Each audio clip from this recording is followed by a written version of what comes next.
if the special committee reports that the particulars of any allegation against the president, of course it applies for the deputy president.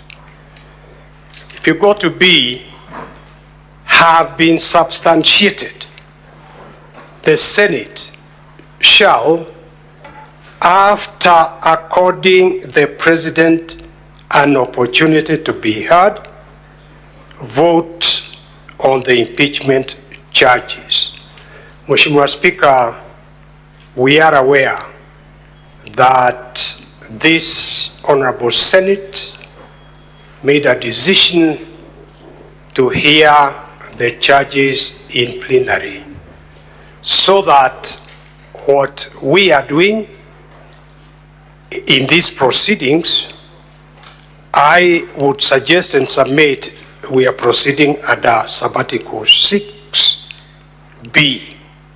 And under sabbatical 6B, this House, by the Constitution, is obligated to accord the Deputy President an opportunity to be heard, which is why Rule 11 of the standing orders of this House specifically provides, Rule 11, where the National Assembly or the President chooses not to appear. And I would like to submit that the Deputy President has not chosen not to appear. The choice of the language chooses to appear in Standing Order number 11 is to be read with the Constitution Article 145, Sabbatical 6, which obligates this Honorable Senate to accord the Deputy President an opportunity to be heard. So I do leave the matter in your hands, Mr. Mheshimiwa Speaker and Honorable Senators. I would suggest Article 145, the sabbatical, I've read sabbatical 6B, doesn't have a time limit of 10 days. Give the Deputy President, in the interest of justice, given the weight of removing a Deputy President from office, give him a couple of days. I thank you. So if I get you correctly, Senior Counsel Paul Mwite, it is your application to the Senate that your client be given a couple of days. Now, a couple of days doesn't mean much. That is the application. What I had in mind, I would add the word humbly requests Mheshimiwa Speaker and this Honorable House, the Senate, a couple of days I had in mind up to Tuesday. We should be able to know when the Deputy President is able to come and defend himself. I thank you. Counsel for the National Assembly. Mr. Speaker, sir, permit me to start by registering our greatest sympathies and empathies and from the team, the National Assembly. Of course, issues to do with health are issues that are beyond our control. Mr. Speaker, sir, that said, we also would want to be cognizant of the fact that we are dealing with a constitutional moment. We are dealing with an item whose timelines are prescribed within our Constitution. Mr. Speaker, sir, contrary to what learned Senior Counsel, Mr. Paul Mwite, would want to persuade this House to believe, the proceedings before this House have not been the subject or have not been transacted pursuant to Article 145(6). Mr. Speaker, sir, on the 9th of October this year, this House did sit, did pass a resolution pursuant to the provisions of Article 145(3). Mr. Speaker, sir, pursuant to that resolution, there was a Gazette notice which very clearly indicates that this House was not going to determine that the matter at hand from a committee perspective, but that the whole House would then be determining the matter. It then follows, Mr. Speaker, sir, that the provisions of Article 145(6) would not be applicable.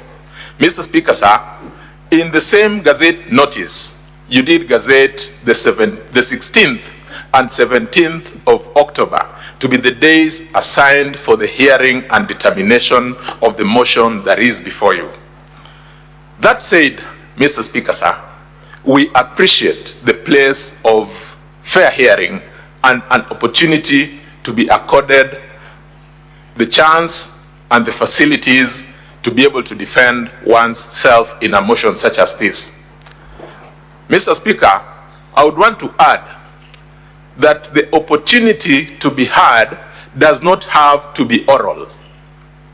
The rules of this House permit that parties appearing could elect to be represented, they could elect to come in person, they could file documents. Mr. Speaker, sir, His Excellency the Deputy President has participated robustly in the proceedings both before the National Assembly, where they filed a very, very detailed replying affidavit and a response. Mr. Speaker, sir, if my memory serves me right, let me just make a quick reference. Before the National Assembly, His Excellency the President did file a response dated the 8th of October 2024. When the proceedings before this House began, His Excellency the President, the Deputy President again filed a very robust response dated the 12th of October 2024. Mr. Speaker, sir, up to this point in time, His Excellency the Deputy President, together with his team, have had a beautiful opportunity to present their case. They have had an opportunity to cross-examine in great detail all the witnesses that we presented before this House. If anything, Mr. Speaker, sir, if any prejudice were to be occasioned in the course of this, hearing this matter, that prejudice would be on us, because our expectation would be that His Excellency the President would be able to attend and avail an opportunity for the National Assembly to cross-examine him. Mr. Speaker, sir, taking into account the circumstances that we find ourselves in, having also very keenly heard learned senior counsel speak, matters held are not matters to be taken lightly. On the same tone, Mr. Speaker, sir, matters held cannot be given timelines. There cannot be certainty that if an adjournment were to be given even for 1 week, then there is clarity and certainty that we'll be able to proceed on that assigned day. Mr. Speaker, sir,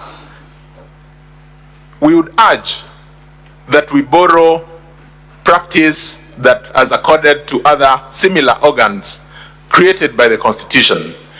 I have the courts of law in mind. Mr. Speaker, sir, because I earlier on submitted that Article 50 provides for an opportunity, provides for the right to fair hearing, and that fair hearing does not necessarily have to be oral, we have had practice in our Supreme Court where dealing with some of the most important decisions of our lifetimes, including decisions arising from presidential elections have, in all the elections that we have had parties file submissions and their documents, and that their advocates have had an opportunity to appear before the courts to highlight those documents and pleadings that have been filed. In this occasion, because His Excellency the Deputy President has had an opportunity to present all the material that he ought to or he wanted to present, and also had the opportunity to cross-examine all the witnesses that he wanted to cross-examine, all that is left on their side is highlighting. On our part, Mr. Speaker, sir, the part of the National Assembly, so that then we are able to give progress to this matter, we are willing to take the painful decision to forgo the cross-examination of His Excellency the Deputy President and only proceed with highlighting submissions in relation to the documents that we have filed before this House. It is our humble view that no prejudice would have been occasioned to His Excellency the Deputy President. Mr. Speaker, sir, we urge that if I had my learned senior colleague, Mr. Paul Mwite, Senior Counsel, well, he seemed to have been imploring this House to consider adjourning. Mr. Speaker, sir, let me end by drawing the attention of this court to Rule 12 of the proceedings, the rules governing the proceedings currently underway. Mr. Speaker, sir, Rule 12 of those rules dictates that once the hearing has commenced, it shall proceed up to the end. It does not provide for an option for the House to adjourn. If that is the dictate, Mr. Speaker, sir, of the rules governing the proceedings before this House, we urge that being a country, being an organ of a constitution that is that is controlled by the rule of law and the Constitution, you direct that we proceed with the hearing as had been planned. I am most obliged. Mr. Speaker, sir, just before I leave the ground, maybe I would want to invite my leader, Mr. Honorable James Orengo, Senior Counsel, to also just add one word before you give your directions. I'm most obliged.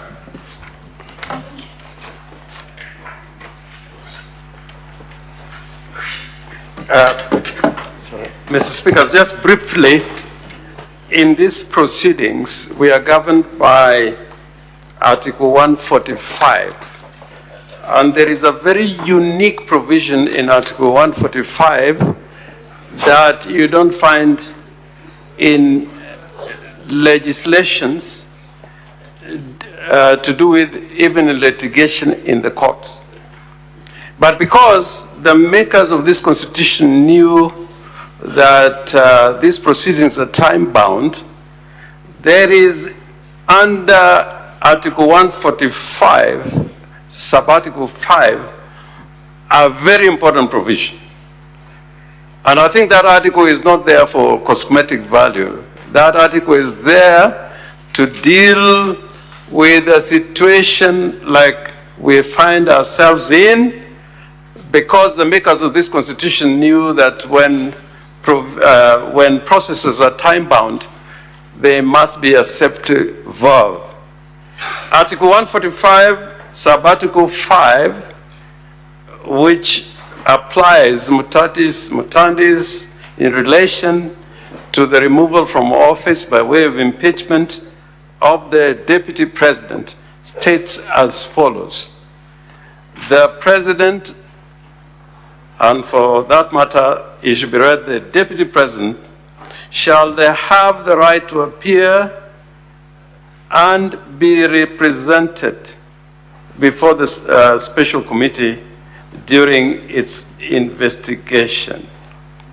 Now, the point that I want to make, that not in a lot of legislation you find the right to be represented highlighted, because the Deputy President can elect to be represented either by his advocate or by him appearing in person, or having both the Deputy President and his advocate to appear.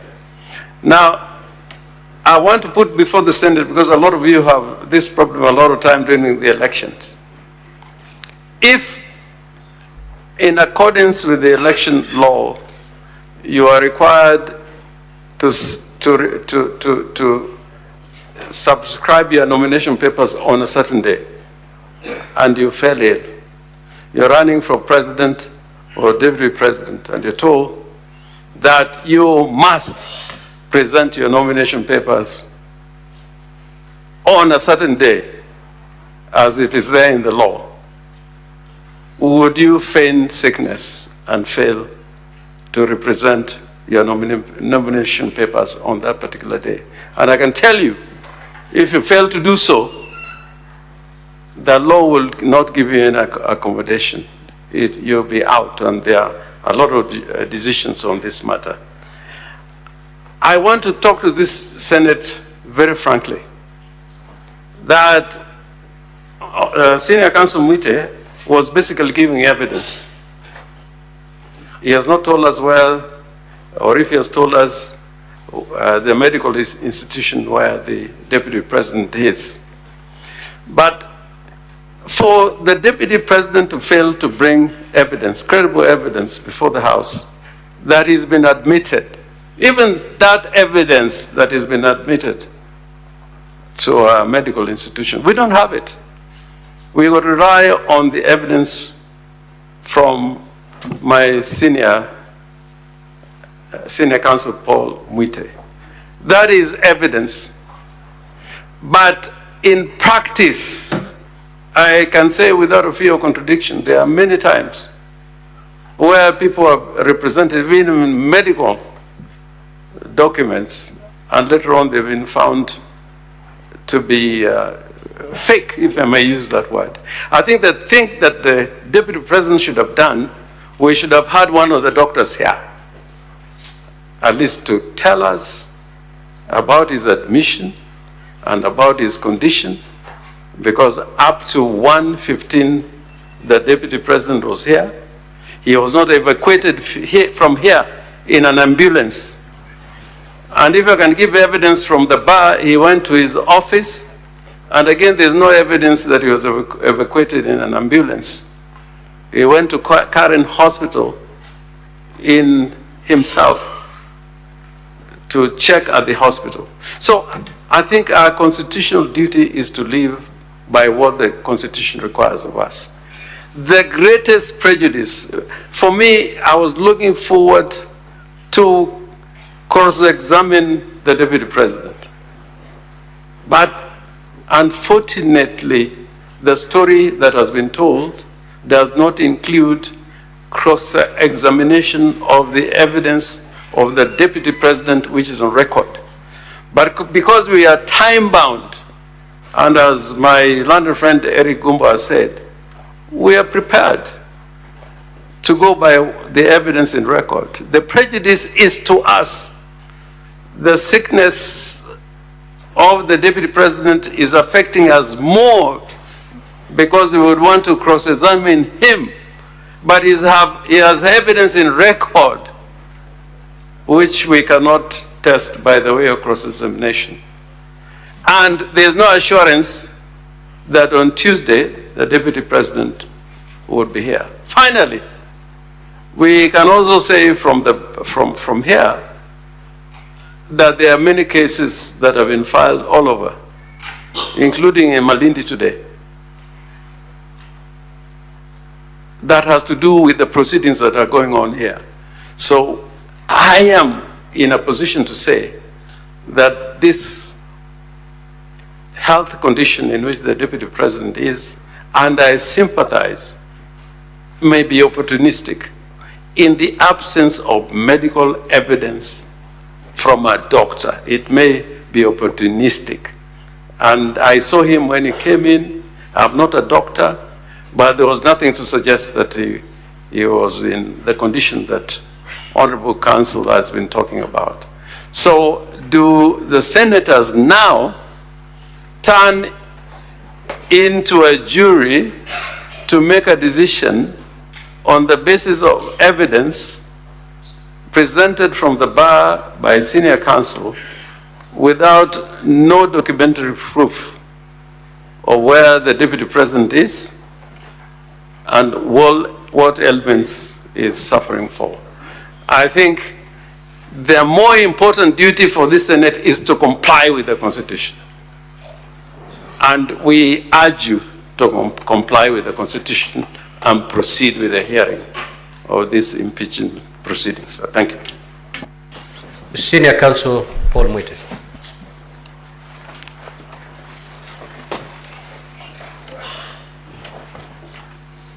Mheshimiwa Speaker, honorable senators, we all live in Kenya, and I would like to make this submission. These gadgets we have here capture every word uttered accurately, so that if I was found tomorrow to have lied to these senators, sanctions can be brought on me. And I would have thought that that fear of telling a lie to this honorable Senate, to me, is more powerful than even bringing a medical report. We've had many medical reports generated outside hospitals. We see them in courts almost on a daily basis. Mheshimiwa Speaker, you will remember the rush that was there when I was asking to be given up to 5 p.m. And it was a rush. Was I to fail to come back to this noble house at 5 p.m. waiting for a medical report when the doctors there are busy attending to their patient, the deputy president? Medical reports I can bring. If I've told lies, that is something that can be established. And my learned friend, Mheshimiwa Honorable Orengo, talks about giving evidence from the bar. When I was learning, they are seated down when he's giving evidence from the bar about some cases filed in Malindi that I'm not aware of. Perhaps he should have given us a copy of that. Mheshimiwa Speaker, Article 145, Sub-Article 6 is clear, and I do not want to take time of this august House, Senate. Going back to it, it applies, and I would plead with you and with honorable senators to give us until Tuesday to see whether the deputy president will be well enough. No one decides when to get sick and when not to get sick. I am sure many honorable senators here will have a story of their shock because of having spent an evening with somebody, then the following day they hear that the person is gone. Yet that person was looking good and healthy. Let's be humane. Let's be compassionate. Tuwe na utu kidogo. Tuesday, the heavens are not falling down to join with the earth. I thank you, Mheshimiwa Speaker. Senior Counsel Paul Mwite. There is a hypothetical question that was raised by Senior Counsel Orengo. Assuming, and just an assumption, assuming the Senate is inclined to grant your client up to Tuesday, and by Tuesday your client is unable to attend Senate, what then will be the way forward? Mheshimiwa Speaker, I would submit the best thing is for this Honorable House, Honorable Senate, to make a decision on facts rather than assuming what may or may not happen. Point number one. Point number two, Mheshimiwa Speaker, is the importance of honorable senators seeing with their own eyes how a witness withstands cross-examination. There are many times when different impressions you'll be given by a written document, and yet when cross-examination takes place, individuals change their minds. One can only make a decision on whether this witness is believable or not believable when they see his demeanor in person. So there's nothing to replace orality through cross-examination. There are many witnesses whose statements will be impressive, and yet when they begin to give evidence orally, that impression changes completely on the mind of the jury. The Deputy President wishes to subject himself to cross-examination, wishes under oath to deal with the evidence given adverse to him by witnesses here, so that honorable senators can have an opportunity of making a decision. Is it the Deputy President we shall believe, or is it those other witnesses? That opportunity can only come through orality and through cross-examination. So what this House elects to do, that decision, this House, Mheshimiwa Speaker, they will make on Tuesday. I am always an optimist.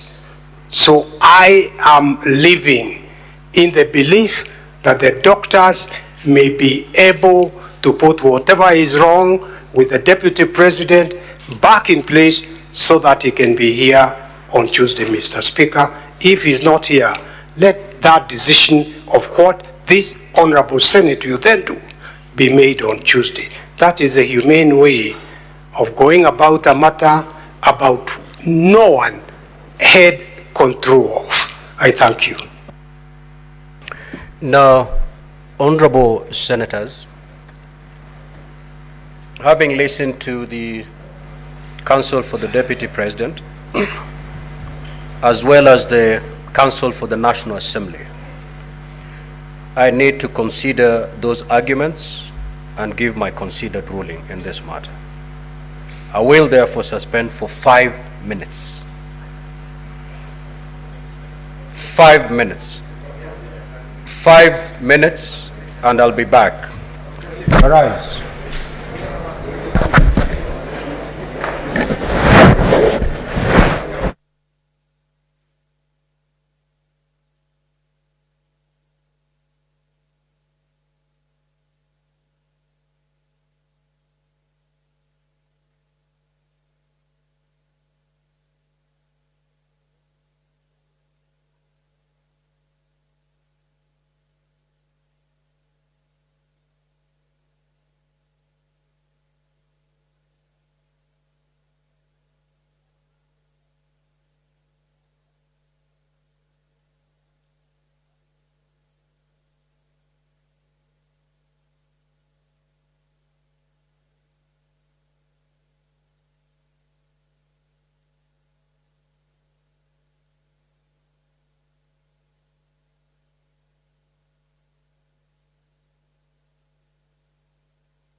You are watching live pictures from the floor of the Senate, where the House has briefly adjourned.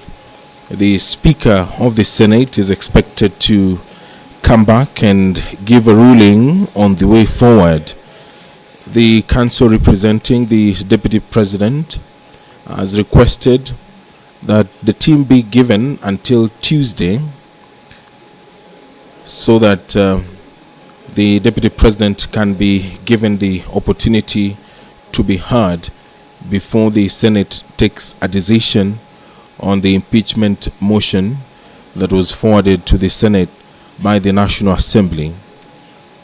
The National Assembly, through its council, has submitted to the Senate that the evidence that was adduced by the Deputy President in writing be considered in this matter. The National Assembly, also through its legal counsel, has also told the Senate that it is willing to forego the cross-examination of the Deputy President, who was to appear as the sole witness in this historic trial in the Senate. The National Assembly did forward to this House 11 grounds of impeachment, which it believes that it has presented enough evidence to warrant the impeachment of the Deputy President. Among the grounds that the National Assembly did advance is the gross violation of Article 10, Sub-Article 2A of the Constitution, and B and C, Article 27, Sub-Article 4, Article 73, Sub-Article 1A, and Article 2B of the Constitution. The National Assembly, in its submission during this trial, did say that the matter of constitutional compliance, the Deputy President of the Republic of Kenya, who is the principal assistant to the President of the Republic of Kenya, is required to promote constitutional core values such as peace and unity of all Kenyans in the context of ethnic, cultural, and religious diversity, patriotism, national unity, rule of law, democracy and participation of the people, equity, social justice, inclusiveness, equality, human rights, non-discrimination and protection of the marginalized, and good governance. It will also respect and uphold representation of Kenya's multi-ethnic and culturally diverse society through the promotion of equality and affording equal opportunities to all Kenyans in appointments to the public service and allocation of public resources, and to promote and implement public policy decisions that do not discriminate against any Kenyan based on conscience, ethnic or social origin, language or birth. In its argument, the National Assembly said that on diverse dates throughout the last 2 years, His Excellency the Deputy President has persistently made utterances threatening to discriminate, exclude and unlawfully deny sections of the people of Kenya and regions of the Republic of Kenya equal opportunities for public service appointments and allocation of public resources. Besides, the utterances are highly inflammatory and insightful and significantly undermine national unity and the peaceful coexistence of Kenya's diverse communities. In forwarding its evidence to the Senate for the purpose of this trial, the National Assembly did illustrate instances where it believes the deputy president has been on record committing the said violations. Ground 2, gross violation of Article 147, Sub-Article 1, and Article 152, Sub-Article 1 of the Constitution. The National Assembly states that Article 147, Sub-Article 1 of the Constitution provides that the Deputy President shall be the principal assistant of the President and shall deputize for the President in the execution of the President's functions. In addition, Article 152, Sub-Article 1 of the Constitution states that the Deputy President is a member of the Cabinet. The National Assembly argues that on various dates throughout the last 2 years, His Excellency the Deputy President undermined the President and the Cabinet and the effective discharge of the national government's executive mandate by making unilateral public statements that were inconsistent with policy positions collectively adopted by the government. Under this charge, the National Assembly has moved to illustrate instances and occasions in which it deems the Deputy President to have committed this offence. That on or around 30th of April 2024, the Cabinet passed a resolution for the evacuation of people residing along the Nairobi River. Shortly after that, His Excellency the Deputy President made a public statement opposing the Nairobi River riparian evacuation orders, which the National Assembly argues that the Cabinet had sanctioned for public safety and climate change mitigation. His Excellency the Deputy President made contradictory public statements despite being a member of the Cabinet and being assigned the function of superintending the Nairobi River riparian evacuation order. In addition, the National Assembly argues that His Excellency the Deputy President has on several occasions throughout the last 2 years made public statements contradicting the President on critical matters of governance and the exercise of the President's functions as a symbol of national unity. It has also tried to illustrate that in March 2023, at a public forum in the Nyanza region, the President said Kenya belongs to all, notwithstanding how people voted in 2022 general elections, and that he would ensure the government does not discriminate against anyone. However, His Excellency the Deputy President, speaking after the President at another public forum, contradicted him by saying that Kenya is a company in which the provision of government services is based on shares. That His Excellency the Deputy President has made numerous other utterances at public forums where he publicly restates the division narrative that Kenya is a company in which the rights of citizens are based on shares determined by how various ethnic communities voted in the 2022 general election. The National Assembly argues that the Deputy President's unilateral, divisive, and insightful public statements are impeachable offences to the extent that they undermine the effective discharge of the national government's executive mandate, that they violate the doctrine of collective responsibility, and that they are equivalent to insubordination of the President, which is incompatible with his constitutional status as the principal assistant to the President of the Republic of Kenya. Ground 3, gross violation of Article 6, Sub-Article 2, Article 10, Sub-Article 2A, Article 174, Article 186, Sub-Article 1, Article 189, Sub-Article 1, and the 4th Schedule to the Constitution. This, quote-unquote, undermining devolution.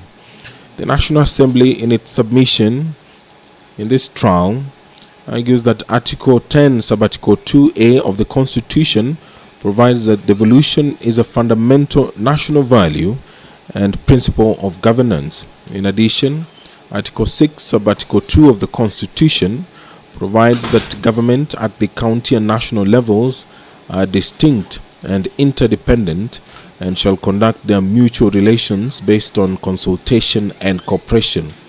These provisions, the National Assembly argues, that are supplemented by Article 189 Sub-Article 1 of the Constitution, which provides that governments at each level shall perform and exercise their powers in a matter that respects the functional and institutional integrity of government at the other level. Under paragraph 7A of part 2 of the 4th schedule to the Constitution, county governments are responsible for trade development and markets as an exclusive function. Moreover, the Deputy President chairs the Intergovernmental Budget and Economic Council, which the National Assembly argues is an essential organ for consultation between the two levels of government.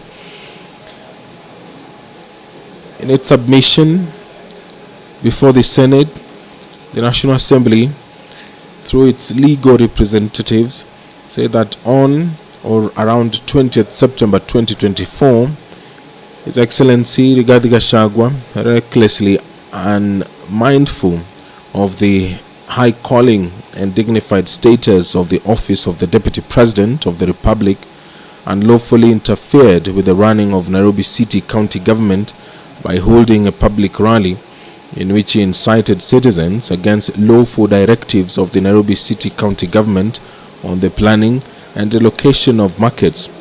Further, the National Assembly argues that His Excellency the Deputy President publicly disparaged the leadership of the Nairobi City County Government and its decisions. Moreover, the Deputy President has interfered with the proper discharge of county government's constitutional functions regarding alcohol and control and regulations. His Excellency the Deputy President's insightful and demeaning public statements and conduct are impeachable offenses to the extent that they undermine devolution. This is according to the submission by the National Assembly, and that they undercut the functional and institutional integrity of county governments. They unjustifiably vilify and ridicule the leadership of county governments, especially the Nairobi City County Government. Consequently, His Excellency Rigathi Gachagua, according to the National Assembly, has grossly violated Article 6, Sub-Article 2, Article 10, Sub-Article 2A, Article 174, Article 186, Sub-Article 1, and Article 189, Sub-Article 1 of the Constitution, as read with the 4th schedule to the Constitution. Ground 4, the National Assembly accuses the Deputy President of gross violation of Article 160, Sub-Article 1 of the Constitution, which talks about the undermining of institutional and decisional independence of judges. In its submission, the National Assembly argues that Article 160, Sub-Article 1 of the Constitution provides that the judiciary shall be subject only to this Constitution and the law, and shall not be subject to the control or direction of any person or authority. Many international law instruments, treaties, and principles require the guarantee of the judiciary's independence and require all government officers and institutions to respect and observe it. In 2023, His Excellency Rigathi Gachagua, according to the National Assembly, recklessly and mindful of the high calling and dignified status of the office of the Deputy President of the Republic of Kenya, and the need to respect, protect, and uphold the independence of the judiciary, made a scathing public attack against the Honorable Lady Justice Esther Maina, Judge of the High Court of Kenya, and falsely threatened to file a petition for the removal of the said judge in gross violation of Article 160, Sub-Article 5 of the Constitution. The Honorable Judge, according to the National Assembly, had presided over a case in which His Excellency Rigathi Gachagua was a party and had, in the lawful performance of a judicial function, ordered His Excellency the Deputy President to forfeit to the state the sum of 200 million shillings, which she had found to be proceeds of corruption and money laundering. His Excellency Rigathi Gachagua's public attacks, according to the National Assembly, are impeachable offences to the extent that they undermine the functional and decisional independence of judges. If you're just joining us, these are live pictures from the Senate chambers where the trial has taken a short break. The Speaker has gone to draw a ruling on the way forward for this trial, where the Deputy President has been unable to appear to take to the witness stand. His legal representative, led by Senior Counsel Paul Mwite, has asked the Senate to give the Deputy President until Tuesday next week and thereafter make a decision on the way forward. The National Assembly, through its legal representatives, led by Senior Counsel James Orengo, urged the Senate to consider the evidence that has already been forwarded by the Deputy President. Quoting the law, the National Assembly, through its legal representatives, argued that having forwarded the evidence in writing, there may be no need to have the Deputy President give his accounts. The team argued that this Senate can make a decision on that, and it is willing to forego the cross-examination of the witness, who is the Deputy President of the Republic of Kenya. So we are waiting for the Speaker to make a ruling on this request by the Council representing the Deputy President. Ground 5 of the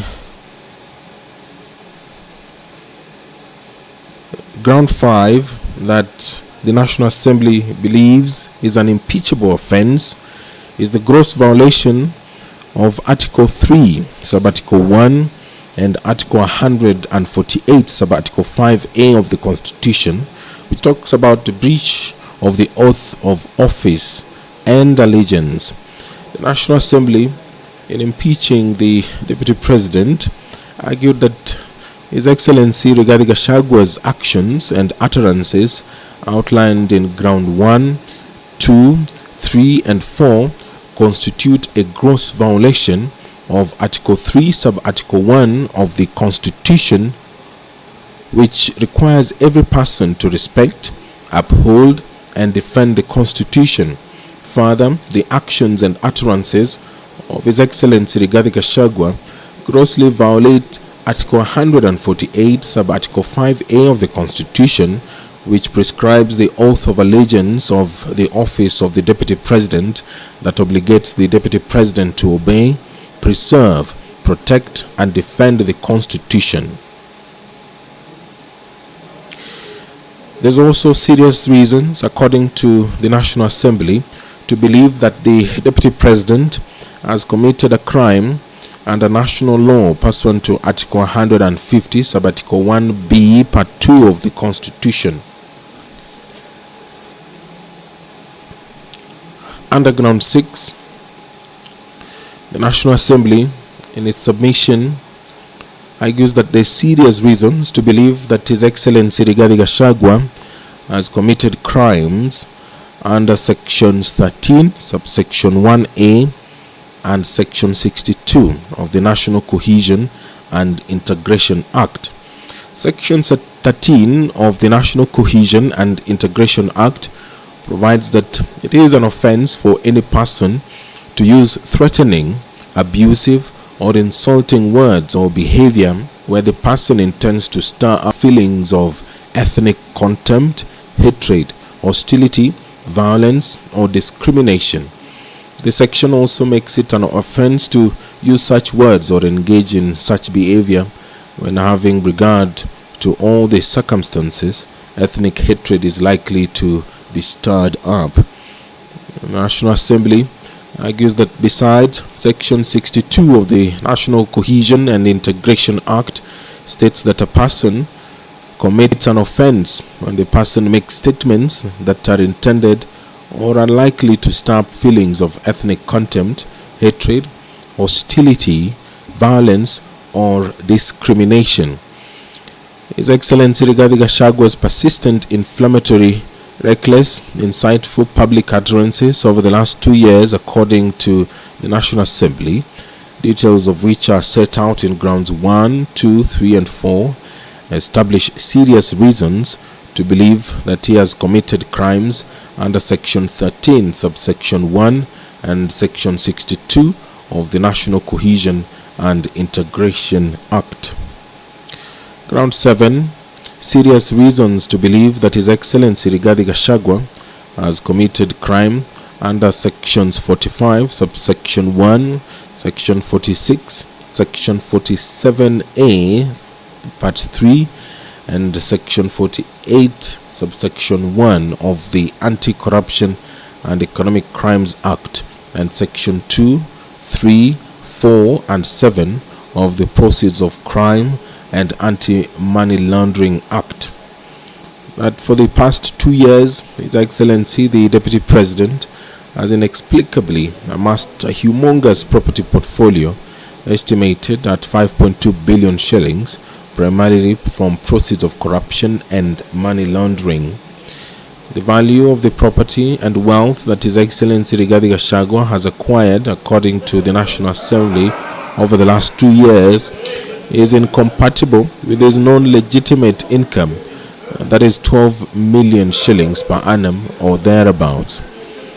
That His Excellency Rigathi Gachagua has acquired the above-mentioned property and wealth using his 2 sons, Kevin Rigathi Gachagua, or Kevin Gachagua, and Keith Ikenu Rigathi, and other close family members and associates as proxies. The National Assembly argues that His Excellency Rigathi Gachagua and his proxies, especially the 2 sons, have used a number of companies to massively launder money, conceal proceeds of crime, corruption, and benefit from influence peddling. Anytime from now, we will hand you over to the live proceedings of the Senate, where we do expect in a couple of moments the Speaker of the Senate will walk into the chambers to deliver that much awaited ruling on the way forward. The senators are making their way into the chamber, taking their seats, signaling probably the imminent arrival of the Speaker of the Senate. Just a quick recap. The Speaker adjourned the sitting briefly to draft a ruling on the request by the senior counsel Paul Muite, representing the Deputy President in this historic trial.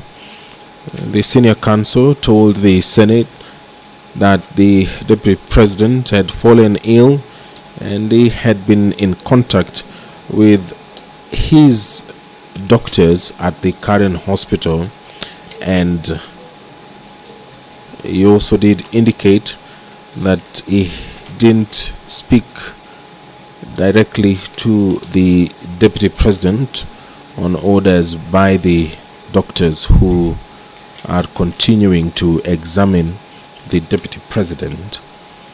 And in response, the National Assembly, through its legal team, argued that they do not need to cross-examine the Deputy President, who was scheduled to take to the witness stand, but the Senate should consider using the evidence presented by the Deputy President in his submission to make a decision. The National Assembly, through its legal representatives, argued that the matter before the Senate has strict timelines, and so it should be dispensed with. And that is the decision that we are now waiting for the Speaker to make. Ground 8 is serious reasons to believe that His Excellency Rigathi Gachagua has committed crimes under Section 132 of the Penal Code and Section 29 of the Leadership and Integrity Act. That His Excellency Rigathi Gachagua has continuously misled members of the public through false, malicious, divisive and insightful remarks that are contrary to the provisions of Section 132 of the Penal Code and Section 29 of the Leadership and Integrity Act. The National Assembly has illustrated in its submission to this trial that sometime in January 2024, His Excellency Rigathi Gachagua made a sensational but false accusation that Honorable Justice Esther Maina, Judge of the High Court of Kenya, had engaged in corruption. He publicly, according to the National Assembly, said he would present a petition for the removal of the said judge, which he has not done to date. But this was amended during cross-examination yesterday of the mover of this motion, Honorable Ekamas Mwengi Mutuse, who said that he has been made aware that the Deputy President has indeed presented a petition for the removal of the said judge. There on your screen is the clerk of the Senate, and now we await for the arrival of the Speaker of the Senate. Currently the bell is being rung, and we now await the arrival of the Speaker. Ground 9.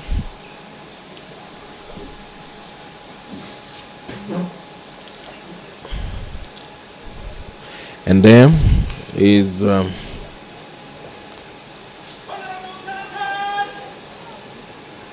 Speaker of the Senate, who is now walking into the chambers. This broadcast is brought to you by the Parliamentary Broadcasting Unit in conjunction with the Kenya Broadcasting Corporation.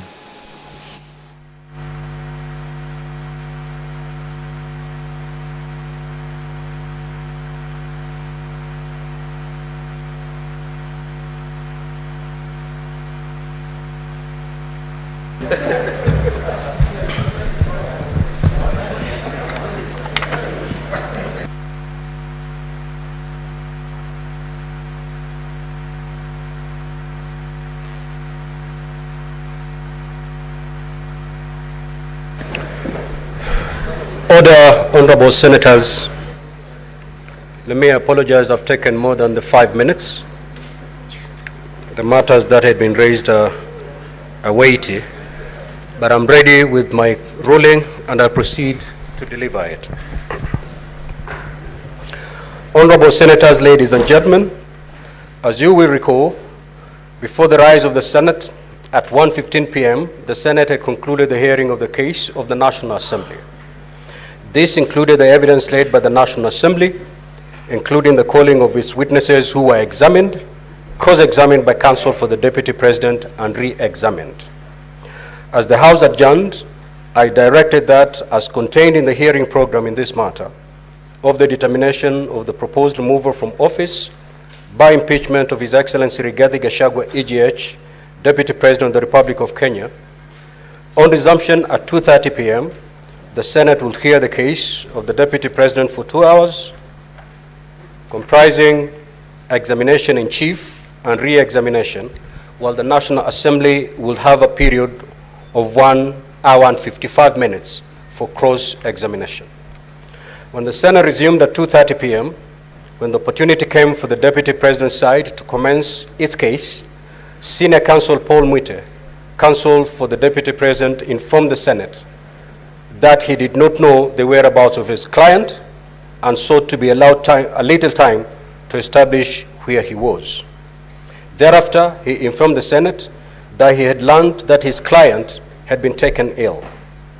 Asked how he proposed that the Senate proceeds, counsel for the Deputy President requested for time, possibly up to 5 p.m., to try to meet his client before advising on the way forward. Counsel for the National Assembly, when asked to comment on the circumstances, argued that unfortunate as the situation was, this being a constitutionally time-bound process, it was imperative that pursuant to Rule 11 of Part 1 of the second schedule to the Senate Standing Orders, the proceedings proceed. Now I'll read Rule 11. It provides thus: where the National Assembly or the Deputy President chooses not to appear before the Senate, that fact shall be put on record, and the Senate shall proceed with its investigations without further reference to the National Assembly or the Deputy President. But the Senate may, for exceptional reasons to be recorded, permit a later appearance before the Senate by the National Assembly or the Deputy President. Now, honorable senators, it is also noteworthy that Rule 12 provides as follows: subject to these rules, the hearing of the evidence, once it commences, shall proceed and continue until the Senate conclude the hearing of the matter. Following the representation made by counsel for the parties, I suspended the proceedings of the Senate up to 5 p.m. to allow counsel for the Deputy President to report the status of his client. When the sitting of the Senate resumed at 5 p.m., Senior Counsel Paul Mwite informed the Senate that indeed he had contacted doctors at Karen Hospital who were attending to the Deputy President. He further stated that owing to the condition of the Deputy President, he had not been able to access the Deputy President or talk to him.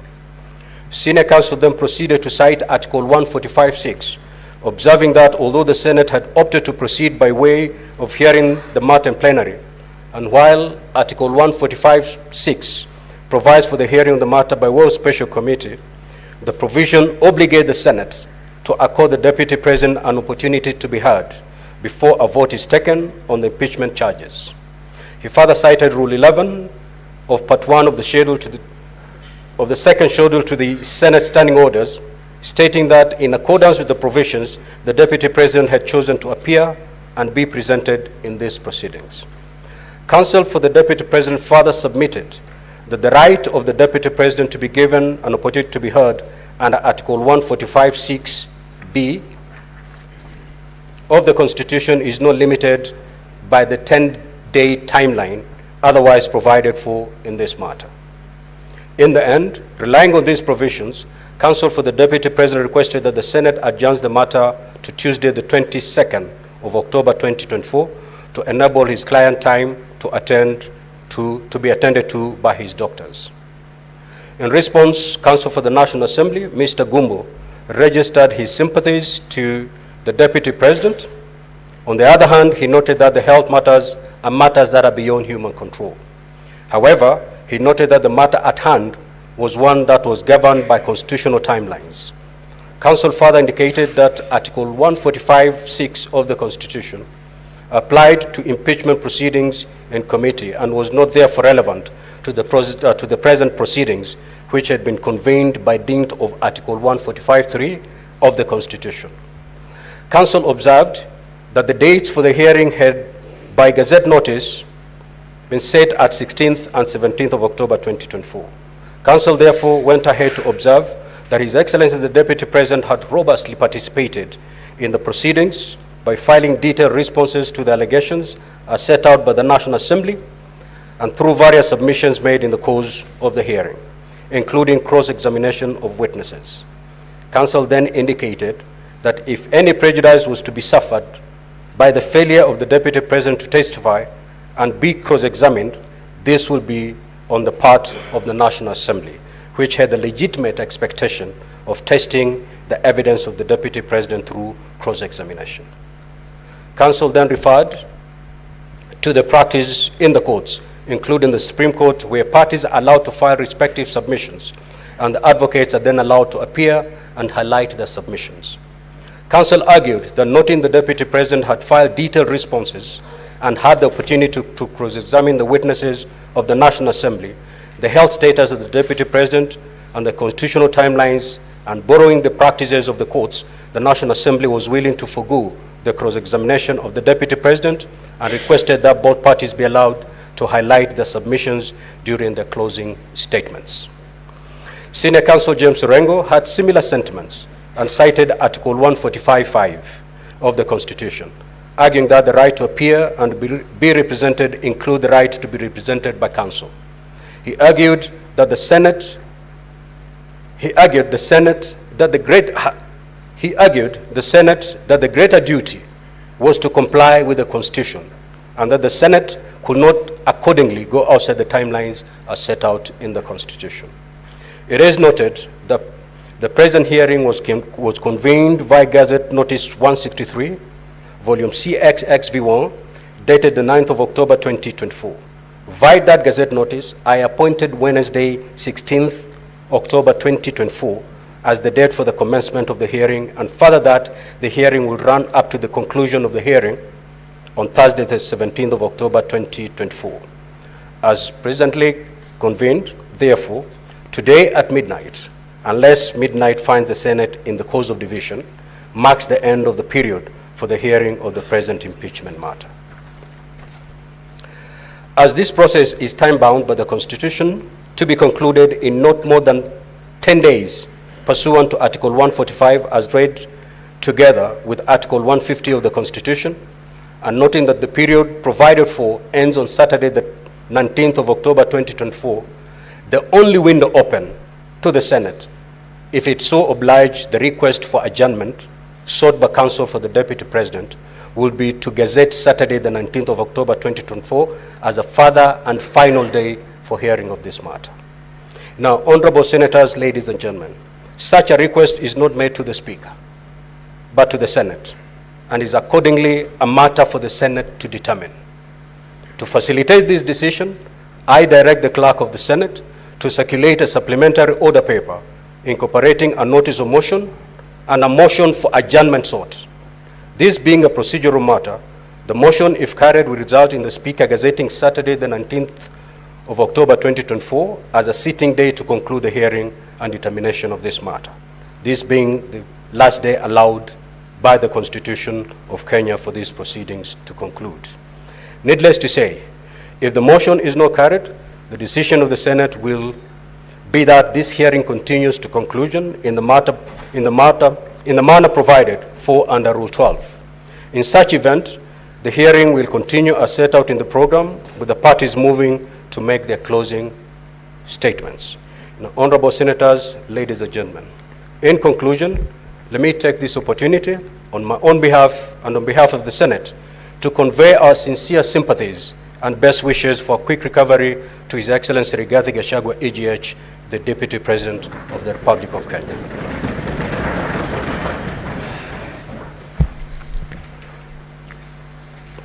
Next to the clerk.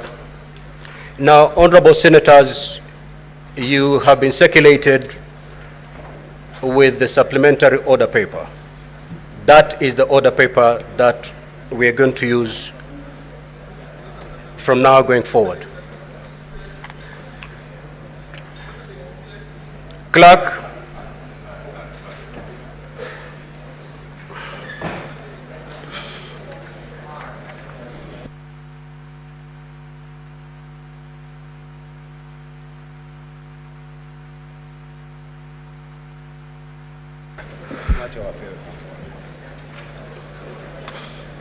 now, honorable senators, this being a procedural motion, you don't need to give notice. So when the order is read out, the majority leader will be called upon to move.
Clerk, call the order, please.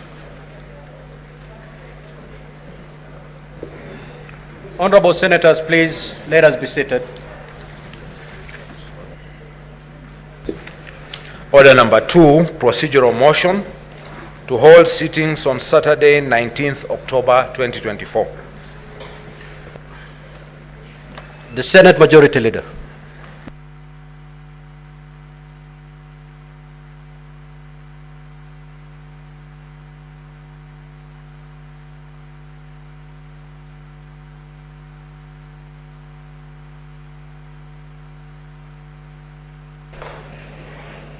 Mr. Speaker, sir, I rise to move this procedural motion, which is for the Senate to hold sittings on Saturday, the 19th of October 2024. That aware that the National Assembly on the 8th of October 2024 resolved with the support of 282 members, being at least two-thirds of all the members of the National Assembly, that pursuant to the provisions of Article 145(2), as read with Article 151(b) and 2 of the Constitution and the Standing Order 65(2) of the National Assembly Standing Orders, His Excellency Rigathi Gachagua, EGH, Deputy President of the Republic of Kenya, be removed from office by impeachment on the ground specified in the motion. Whereas by letter reference NA/DLP/TBO/MTS/2024 025, dated the 8th of October 2024 and received in the office of the Speaker of the Senate on the 9th of October 2024, and on the 9th of October 2024, the Speaker of the National Assembly informed the Speaker of the Senate of the approval of the special motion by the National Assembly and further forwarded to the Speaker of the Senate documents in evidence of the proceedings of the National Assembly. And whereas vide Kenya Gazette number 137/18, volume CXX V1 number 163, dated 9th of October 2024, and Article 145(3)(a) of the Constitution, the Speaker of the Senate appointed Wednesday the 16th of October 2024 and Thursday the 17th of October 2024 as sittings convened for the purpose of hearing the proposed removal from office by impeachment of His Excellency Rigathi Gachagua, EGH, Deputy President of the Republic of Kenya, by plenary. Further, whereas pursuant to Article 145, as read with Article 151(b) and 2 of the Constitution and Standing Orders number 78 and 79 of the Senate Standing Orders, the Senate had the National Assembly on the grounds for the proposed removal from office by way of impeachment of His Excellency Rigathi Gachagua, EGH, Deputy President of the Republic of Kenya. And further, whereas pursuant to Article 145, as read with Article 151(b) and 2 of the Constitution and Standing Orders number 178, and Standing Order number 78 and 79 of the Senate Standing Orders, the Senate also had the counsel for His Excellency Rigathi Gachagua, EGH, Deputy President of the Republic of Kenya, during cross-examination of the witnesses for the National Assembly on the grounds of the proposed removal from office by impeachment of the Deputy President of Republic of Kenya. Noting that His Excellency Rigathi Gachagua, the Deputy President of the Republic of Kenya, did not appear during the afternoon sitting of the Senate on Thursday, 17th October 2024, further noting that counsel for His Excellency Rigathi Gachagua, EGH, Deputy President of the Republic of Kenya, sought an adjournment of the Senate until Tuesday, the 22nd of October 2024 at 9 a.m. to allow His Excellency Rigathi Gachagua, the Deputy President of the Republic of Kenya, to appear and give evidence, if any, on grounds for his proposed removal from office by impeachment. Further noting that pursuant to Article 145(4) of the Constitution, a proposed impeachment hearing for the removal from office of a Deputy President must be concluded within 10 days from the date of the reading of the charges, which period in this case expires on Saturday, the 19th of October 2024. Now, therefore, the Senate resolves as follows. 1, to adjourn today's afternoon sitting on Thursday, the 17th of October 2024, and pursuant to Standing Order number 34(4)(c) of the Senate Standing Orders, to hold sittings on Saturday, 19th of October 2024, commencing at 9 a.m. until 1 p.m. and 2:30 until the conclusion of business in the order paper on that day. In order to conclude the hearing and determination of the proposed removal from office by impeachment of the Deputy President of the Republic of Kenya. Mr. Speaker, this is a self-explanatory procedural motion that, in light of the request of counsel for the Deputy President, this House adjourns until the closest time possible without violation of the Constitution within which we can sit and conclude on this matter. As I move this motion, though, Mr. Speaker, I must note that the request that came from counsel for the Deputy President, Senior Counsel Paul Mwite, is that we actually sit on Tuesday. I am sure he knows very well the 10-day provision, but I don't know why he wants this House to violate the Constitution, Mr. Speaker, or at least send us into a constitutional crisis. Be that as it may, Mr. Speaker, I want to urge my colleagues that let us sit on that Saturday, despite the fact that I know there are quite a number of Adventists, but duty calls, Mr. Speaker. And this is an important exercise that has the breadth of the country holding still while watching what is happening in the Senate of the Republic of Kenya. Therefore, Mr. Speaker, with those very many remarks, I want to request the minority leader, Senator Justice Stewart Madzayo, to second this motion. I thank you. Justice retired Stewart Madzayo. Sorry, my apologies. Order, honorable senators. You know, it pays to be attentive. I've just said this is a procedural motion. It does not require notice. Senator Karungo.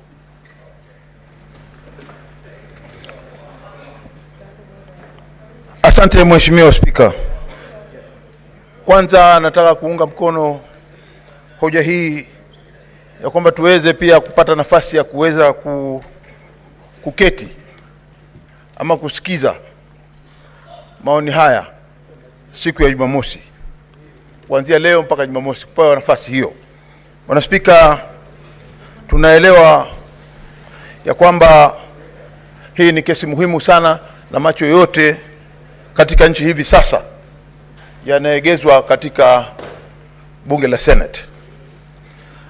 Nataka kumpatia pole sana kupitia kwa wakili ambaye ni senior counsel wetu na ni wakili mkubwa katika Kenya, ndugu yangu Paul Mwite, kwamba yule client wako amekuwa mgonjwa wakati huu. Najua ni ugonjwa ni kitu cha Mwenyezi Mungu. Hatuwezi sisi tukasema kwamba mtu hawezi kuwa mgonjwa. Mtu yote anaweza kuwa mgonjwa. Kwa hiyo nataka umpatie pole.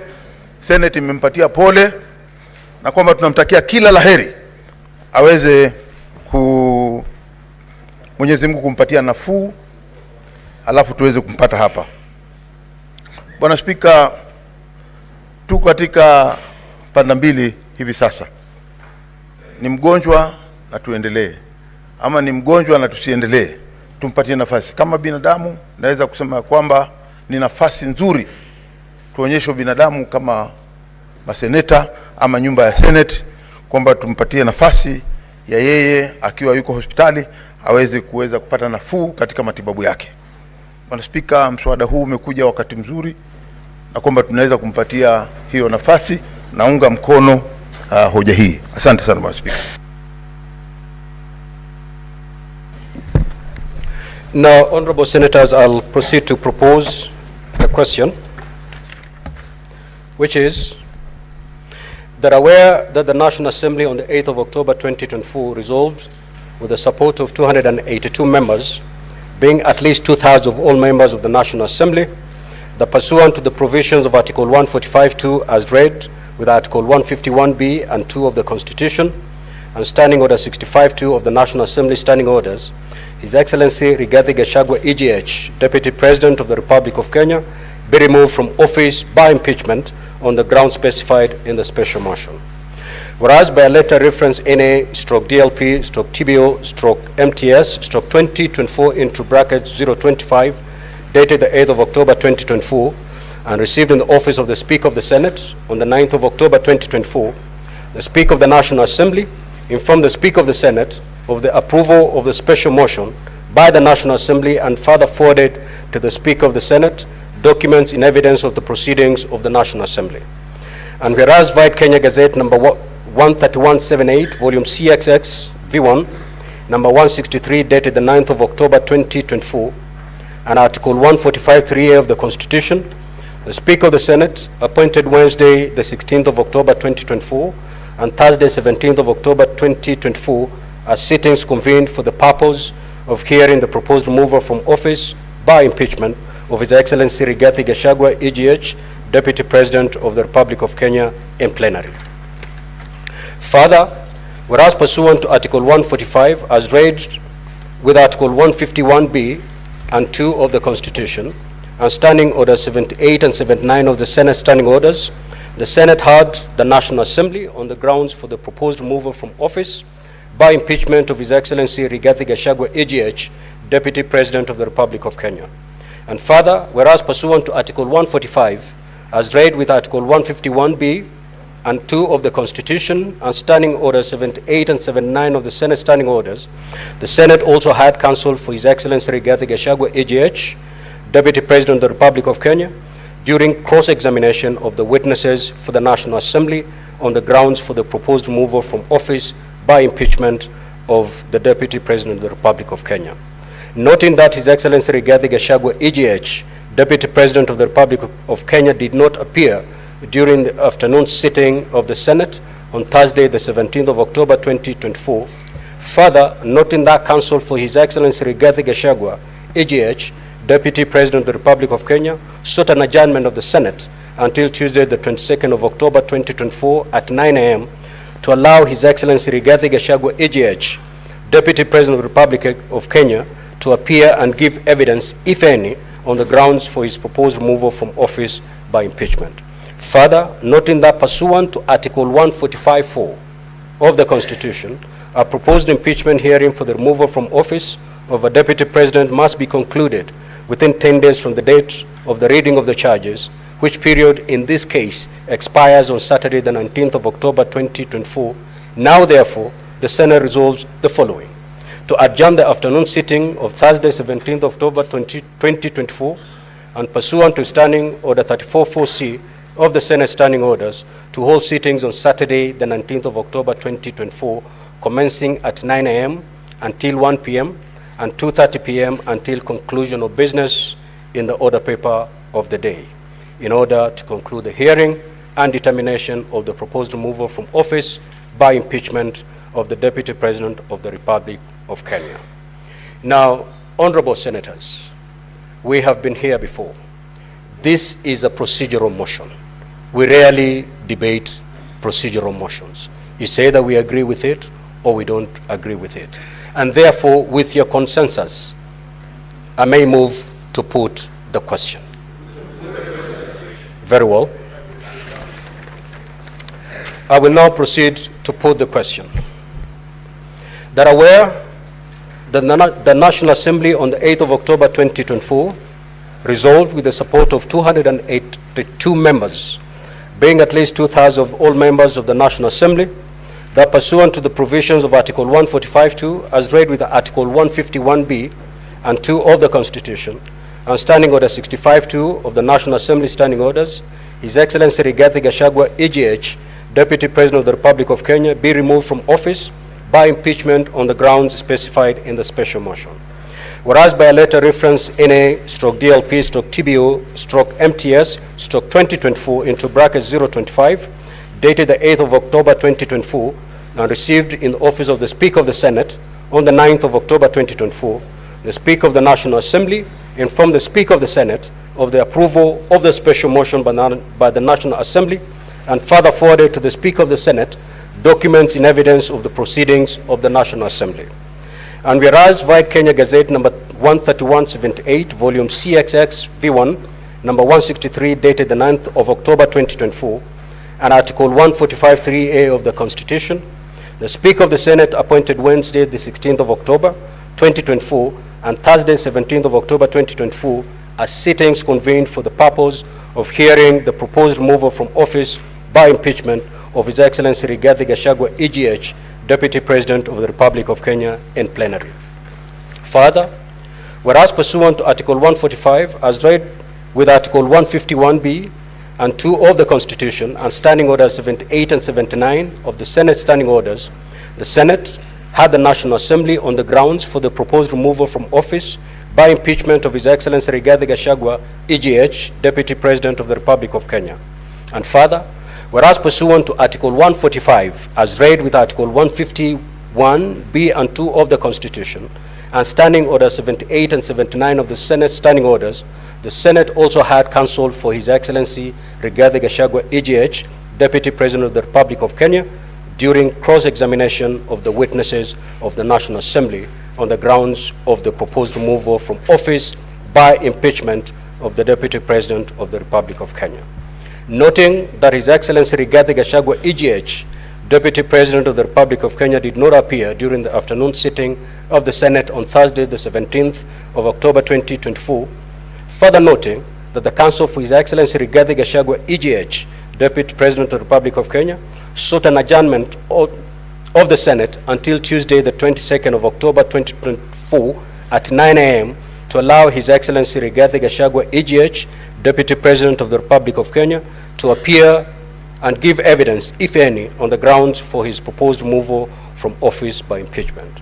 Further, noting that pursuant to Article 145(4) of the Constitution, a proposed impeachment hearing for the removal from office of the Deputy President must be concluded within 10 days from the date of the hearing of reading of the charges, which period in this case expires on Saturday, the 19th of October, 2024. Now, therefore, the Senate resolves, 1, to adjourn the afternoon sitting of Thursday, 17th of October, 2024, and pursuant to Standing Order 34(4)(c) of the Senate Standing Orders, to hold sittings on Saturday, the 19th of October, 2024, commencing at 9 a.m. until 1 p.m. and 2:30 p.m. until conclusion of business in the order paper of the day, in order to conclude the hearing and determination of the proposed removal from office by impeachment of the Deputy President of the Republic of Kenya. Will as many as of that opinion say aye? Aye. Will as many as of the contrary opinion say nay? Nay. The nays have it.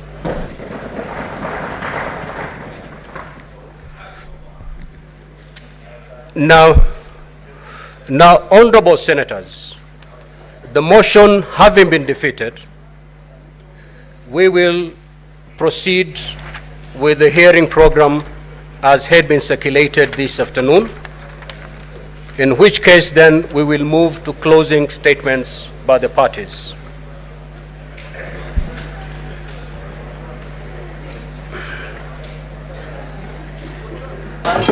Yes, Senior Counsel Paul Mwita.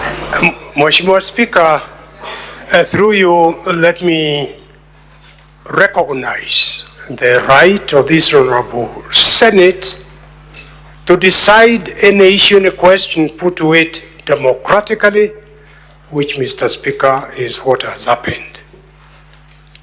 Arising from that decision of this Honorable Senate, Mr. Speaker, we as the legal team representing the Deputy President are not able to continue appearing without instructions. So we humbly and with a lot of respect take your leave, Mr. Speaker, and the leave of this Honorable House. Thank you.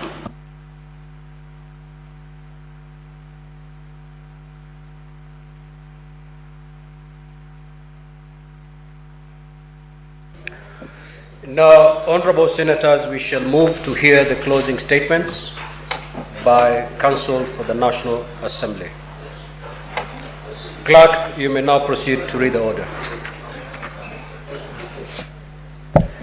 Order number 3, hearing and determination on the proposed removal from office by impeachment of His Excellency Rigathi Gachagua, EGH, Deputy President of the Republic of Kenya.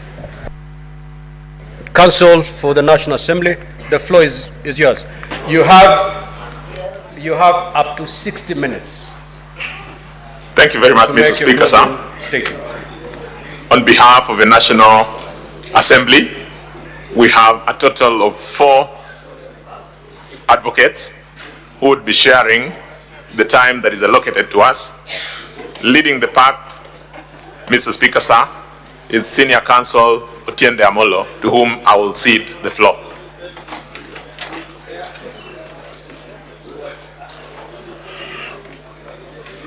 Honorable Speaker, Honorable Senators, I thank you.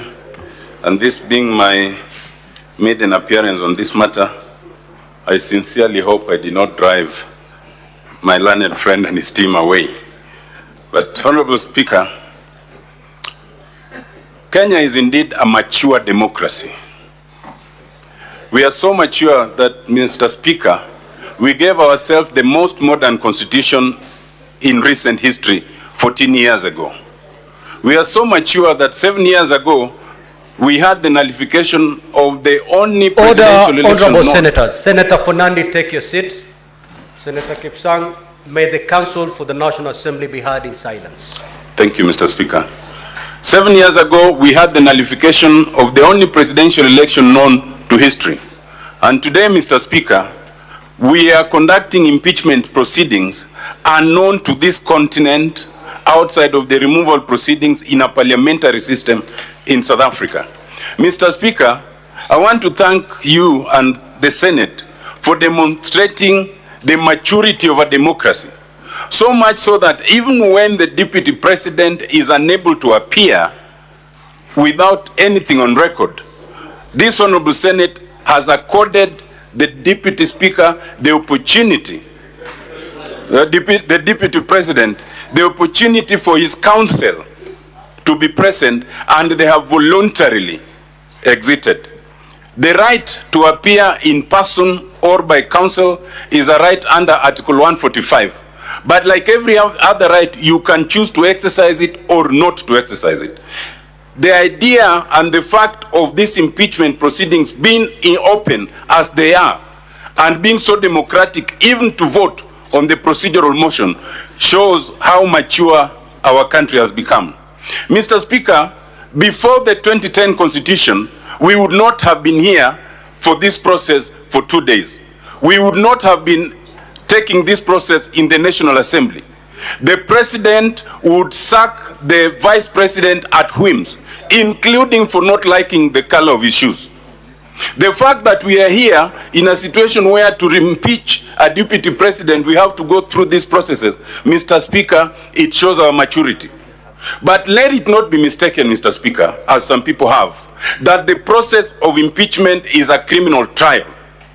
When you hear people ask the mover of the motion, do you have any proof? Can you demonstrate? It means they are confusing this process with a criminal process. It is not a criminal process. Mr. Speaker, what we have in impeachment is a halfway house between the whim before 2010 and the beyond reasonable doubt proof in a criminal trial. In the words of Article 50, all you have to show is reason to believe. Reason to believe. What the lawyers would call just a prima facie case. You do not have to demonstrate beyond reasonable doubt. So all the questions that I had my learned friends putting to the mover to prove, to demonstrate, they look good to the public gallery, but they add no value to the test for impeachment. Mr. Speaker, impeachment is like a vote of confidence or a vote of no confidence. Just the same way when you vote the president and the deputy, no one asks you to justify why, because you exercise your discretion. When you lose that confidence, no one should ask you to demonstrate why. That is why it's a political process. Otherwise, it could have been a judicial process or a religious process. Mr. Speaker, it is important to make two distinctions. First, that in this process, you do not have to prove anything beyond reasonable doubt. That's number one. The beyond reasonable doubt can come later when the other processes come in, like the investigative agencies. Number two, Mr. Speaker, in courts, our courts use an adversarial system where you bring all the documents and you are restricted to what you have brought. The process in this house is inquisitorial under Article 145 all the way to 149. And therefore it allows this house to go beyond what the mover has brought or beyond what the other witnesses have brought. And this house has exercised that jurisdiction quite maturely. Mr. Speaker, I want to suggest that the idea of impeachment is one which is legal in process only, legal in process, but political in content and merit. As long as all the legal processes for fair hearing are observed, it is not open to anyone to question the merit in terms of the decision of the National Assembly or the Senate, because the safeguard is in the numbers. That is why before you move it in the National Assembly, you need 117 members. For it to pass, you need at least 2/3. Even in this house, you need 2/3. That is the safeguard. The safeguard is not in the legal technicalities. Mr. Speaker, for that reason, while it looks juicy and it looks very good to the gallery to have that intense cross-examination such as we saw of the mover of the motion, Mr. Speaker, it is irrelevant. It is highly irrelevant, and to the untrained eye, they might think you are achieving much, but you are not achieving much. It must be remembered that the impeachment here is of the deputy president, not the mover of the motion. So however much you discredit the mover of the motion, you do your client no justice when you do not address the substance of what is moved. Mr. Speaker, allow me to refocus on Article 150. Article 150 makes a very important distinction. And I heard the lawyers of the deputy president saying that, there's precedent. There is no precedent in our court in terms of impeachment.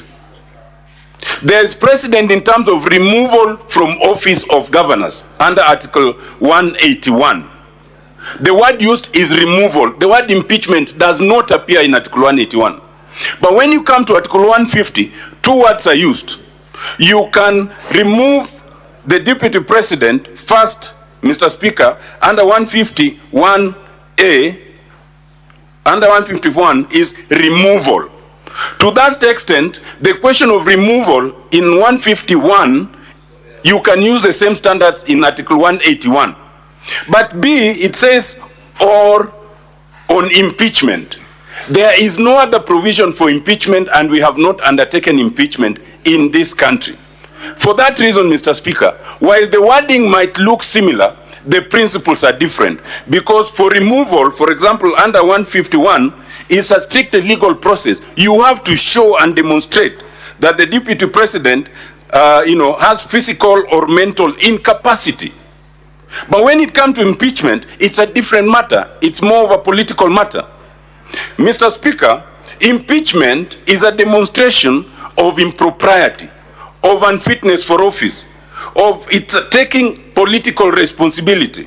Indeed, Mr. Speaker, in a representative democracy, it is the way of unvoting someone you had voted. Otherwise, you would be having a fresh election to decide, should we now remove this person from office? It is too expensive. The fact, Mr. Speaker, that you have 82% in the National Assembly voting for impeachment and 2/3 if it succeeds in this house, you translate it to the millions that it represents. In the National Assembly, 82% translate to about 42 million out of the 50 million Kenyans. That is a significant number. Mr. Speaker, if this house is equally to vote, you translate it to the equivalent number of people it's representing. It is not a heavy matter. If it was any less, it would have been a decision for a single judge. Mr. Speaker, allow me to address two things, then I sit, in terms of substance. One, you have 11 charges. 4 of those charges oscillate around one issue, and that is the utterances by the deputy president. And the charge is he made insightful and discriminatory utterances to the effect that only those who voted for the Kenya Kwanza are entitled to resources and positions in government in Kenya. That is the summary of that charge. That charge is contained in ground 1, ground 5, ground 6, and ground 10. I want to submit, Mr. Speaker, that if you find even only that one charge to have been satisfied, then I want to implore the senators to vote yes for all those 4 grounds together. Has it been satisfied? Mr. Speaker, those utterances are admitted by the Deputy President in the documents before you. The meanings of those words in their variety is known to you and is known to Kenyans. The danger in words is something we know in this country way back in 2007. In our neighboring country, Rwanda, we know what words did. I heard the lawyers of the Deputy President suggest that he did not take any action.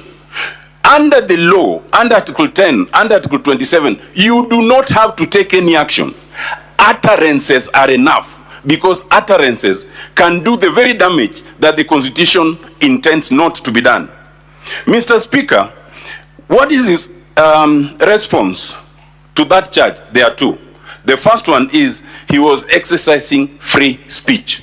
Mr. Speaker, that is the easiest to dismiss. I invite the senators to look at Article 33, 2D, Roman 2. It is express, and it says, freedom of expression cannot include advocacy for discrimination, and that's what he was doing. What's the second defense? That whatever he was saying is contained in the various coalition agreements under the Kenya Kwanza coalition that were filed and signed before election.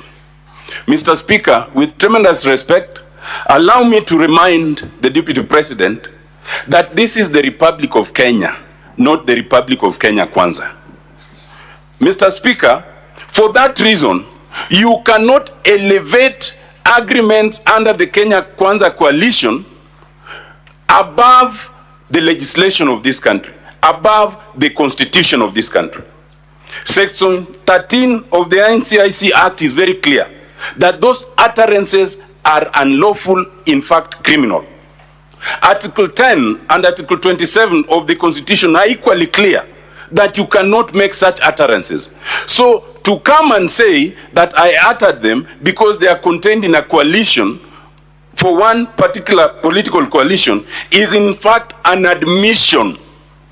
It is an admission of violation of the Constitution. And Mr. Speaker, if members wanted one clear admission of guilt, it is this one. It is not denied, the justification cannot stand, and indeed, Mr. Speaker, once one of the senators asked for the justification, and I heard the lawyers refer to the Schedule 3 of the Political Parties Act. Mr. Speaker, I invite the senators to look at Schedule 3, Clause 3E. It is very specific. It talks of sharing positions in the coalition structure, not sharing positions in government. And to try and mislead this august House makes it an aggravation of a wrong. And I invite you, Mr. Speaker, to find that there was a breach of this. And I think the worst of all is we were able to play a clip of the Deputy President after showing what he had uttered, saying that he has no apology. He said he has no apology. The clip was played here. I invite you to look at the 798 pages that he has filed. There is nowhere where he has rendered an apology. So he leaves you in a position where he says, even if he was not impeached, he will continue doing that because in his view, it is justified by the Kenya Kwanza coalition. Mr. Speaker, I invite the honorable senators to find that this ground has been proved and to impeach the Deputy President on ground 1, ground 5, ground 6, and ground 10 for breach of the NCIC Act, Section 13, and breach of Article 10 and 27 of the Constitution. My last point, Mr. Speaker, allegations of corruption. Mr. Speaker, this House has had the various allegations of corruptions. You had the very direct evidence of Dr. Mulwa in terms of KEMSA. You had the very direct evidence of the Deputy CEO of ESCC. You had the various evidence in terms of Olive Garden, Vipingo, Outspan, and many others. But I will not go there. I will let you assess that, and my colleagues will address that. I want to address one fundamental thing. In your bundle, honorable senators, in volume 2A of the exhibits, you will find reference to a particular court decision. This is the decision on page 60 of 123. That is the decision in Asset Recovery Agencies versus Rigathi Gachagua. This decision was referred to, but I just want to take you directly to the finding on page 77. This was a case that the Asset Recovery Agency filed against the Deputy President. And this case was actually finalized 10 days before the last general election. What did the court find? The court found positively and declared that Rigathi Gachagua was found to have been having funds which were proceeds of crime and therefore liable for forfeiture to the state to the extent of 200 million. Mr. Speaker, it is important to note that in the 798 pages of the document filed by the Deputy President, there is not a single document that shows that this judgment has been set aside, has been compromised, or revoked. In an inquisitorial system, you do not need to restrict yourself. Where there's a judgment produced that shows that you have been found guilty of having proceeds of crime, the expectation would be that you produce a document negating it. The fact that no document has been produced, I invite you to invoke an adverse inference that either there is no such document, or if there is, it does not deal with that finding. Mr. Speaker, I want to submit that there is good reason why that document was not produced. Why would you produce all the agreements of Kenya Kwanza and produce all sorts of other things except one page of a document that is the most important document? As it is, you do not have any document that shows that this finding was negated. Mr. Speaker, I want to suggest that had it been produced, we would then have demonstrated that that document is unlawful. Because in law, and I submit respectfully, once you have been found guilty of what amounts to a criminal offense, you cannot then subsequently compromise it, because this is not a civil claim. A crime is a crime against the state. It is not personal to the Asset Recovery Agency. And therefore, those findings can only be set aside by positive findings of a superior court, and there's none. So the record shows that Rigathi Gachagua was convicted of corruption. And what that means, Mr. Speaker, that not only was he convicted, but even to come here and allege that he was convicted and thereafter, they entered some sort of negotiation, is in itself evidence of abuse of power. Because he was convicted 10 days before election, shortly thereafter, it is alleged they compromised it in what would be an illegality. Mr. Speaker, on that account, ground 7 of the charge must succeed. Respectfully, Mr. Speaker, honorable senators, I plead with you to find the Deputy President guilty of the grounds as charged. Thank you very much. Allow me now to introduce the Honorable George Murugara to take over.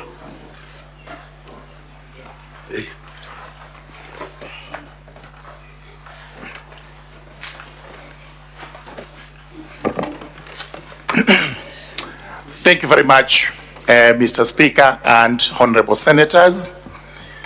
My name is George Gitonga Murugara, Member of Parliament, National Assembly, and the Chairperson of Justice and Legal Affairs, and I'm here to represent the National Assembly with my colleagues.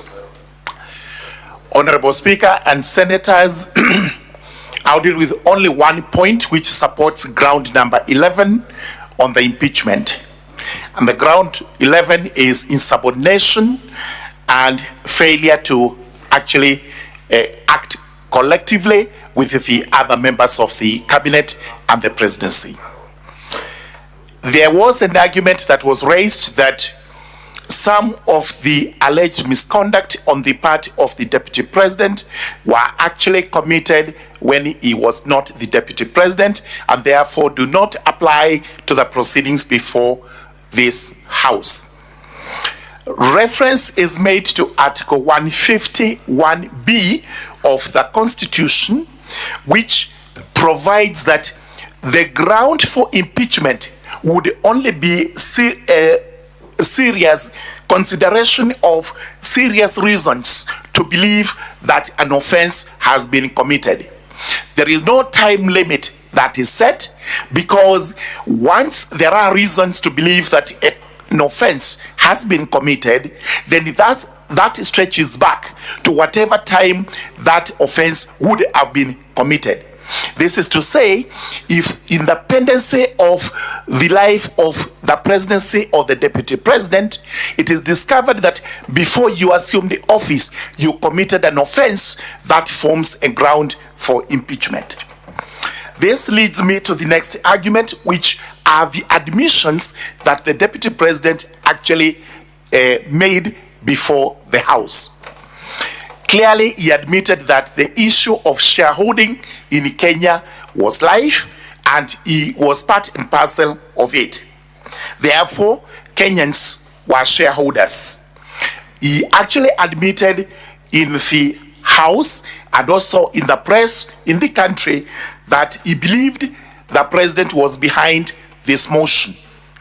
He also admitted that he had actually gone against the principle of collective responsibility on the basis that the cabinet had made unconstitutional decisions, which decisions he had to disobey.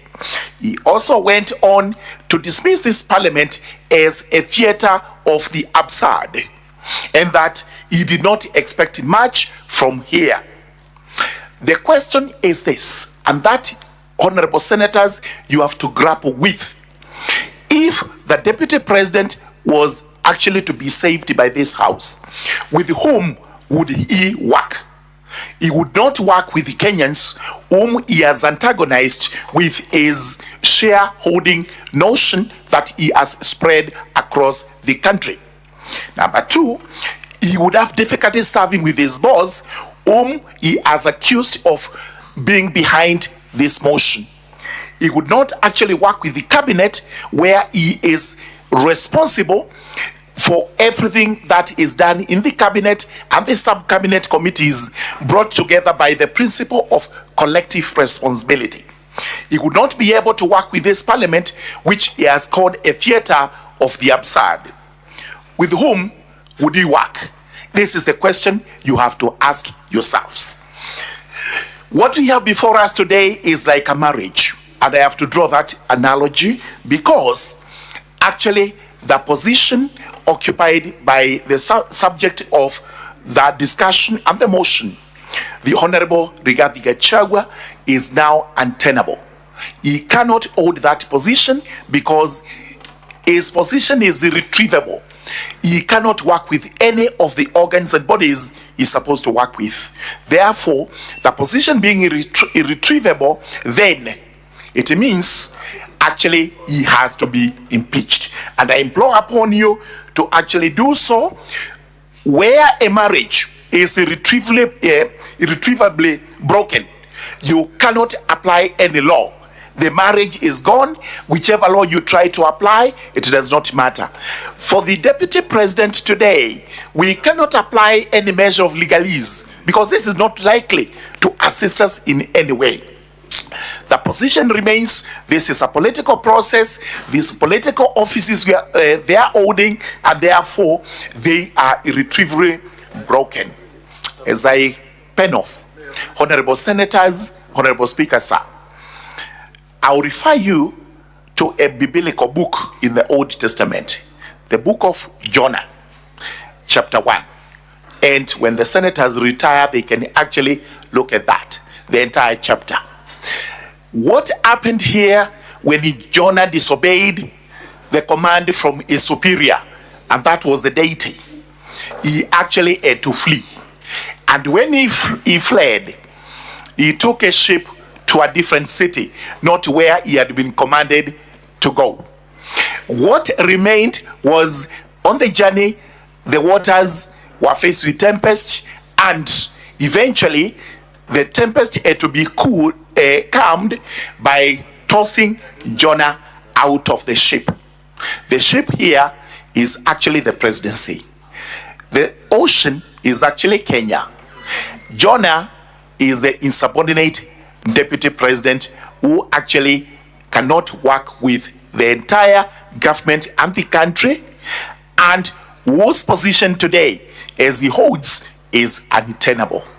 With those remarks, I urge you, honorable senators, to actually uphold this motion, and to the best of my belief and conviction, not only ground 11 which I have submitted, the rest of the grounds have been approved. Thank you very much. 2 minutes to Honorable Zamzam, who is also going to make a statement and a submission. Thank you very much.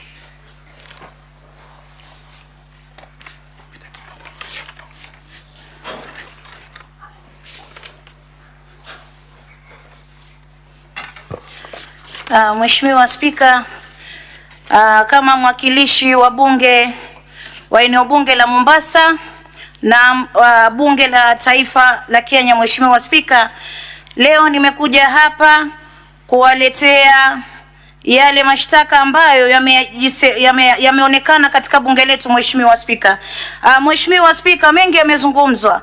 Mimi si mwanasheria, lakini mimi nazungumza kama yule Mkenya ambaye yuko pale chini, hajui sheria, hajui nini, anaomba amani katika taifa. Mheshimiwa Spika, Mheshimiwa Spika, video zimechezwa katika bunge hili.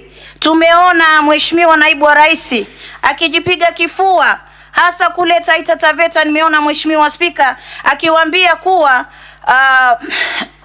hawana shares, na akawaambia nyinyi kama mnataka hisa muongoje 2027, manake hata rais akinambia mimi niweze kuwaletea maendeleo, namwambia kwanza subiri niangalie kwenye mfuko wangu wakiwa kama wako kwenye orodha ya kupewa maendeleo. Mheshimiwa Spika, Mheshimiwa Spika, ifahamike kuna wakati mmoja Kenya iliingia kwenye vita sana. Mheshimiwa Spika, tuliona maiti ya kina mama, mtoto hajui mama amekufa, mtoto alikuwa ananyonya matiti. Mheshimiwa Spika, Mheshimiwa Spika, hatuwezi kutaka taifa hili lirudi kule tena. Mheshimiwa Spika, Mheshimiwa Spika, ndani ya Mombasa nina wajane ambao wananitegemea sana. Mheshimiwa Spika, uniletea malilio yao, na leo mimi kama mama kaunti wa Mombasa nalia kwa sababu ya mayatima ambao waliwachwa na ndugu ya naibu wa rais. Mheshimiwa Spika, haiwezekani kuwa leo mimi na mume wangu tutafute mali yetu na tuna watoto wetu, kisha akifa ende mbele ya Mwenyezi Mungu nije nipokonywe mali yangu, niache na watoto wangu wakihangaika. Mheshimiwa Spika,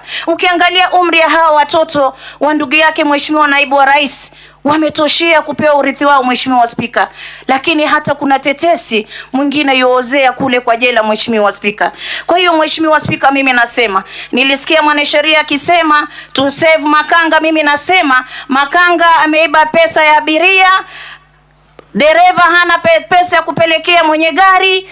Kwa hiyo mimi nasema wamwache dereva apeleke abiria mpaka station ya mwisho, kisha akifika kule atajua atatafuta makanga mwingine namna gani. Mheshimiwa Spika, hatuna sisi uchungu na watu wa mlima, lakini tunachosema tulikuwa na Uhuru, tulikuwa na Kibaki, tulikuwa na Kenyatta, hatukuwahi kuona mambo ambayo tumeona kwa deputy president. Mheshimiwa Spika, huyu ni sumu, atavuruga Kenya, ataharibu Kenya. Naomba bunge hili la Seneti, amani ya Kenya iko kwenye mikono yenu, na waomba mtoe uamuzi wa uhakika.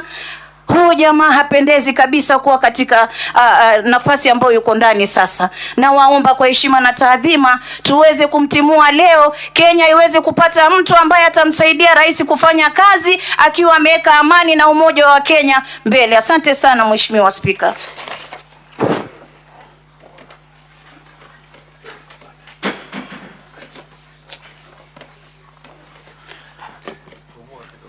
Mr. Speaker, sir, very briefly, I will wrap up the submissions on the part of the National Assembly. I'll endeavor not to repeat what has already been captured on the record.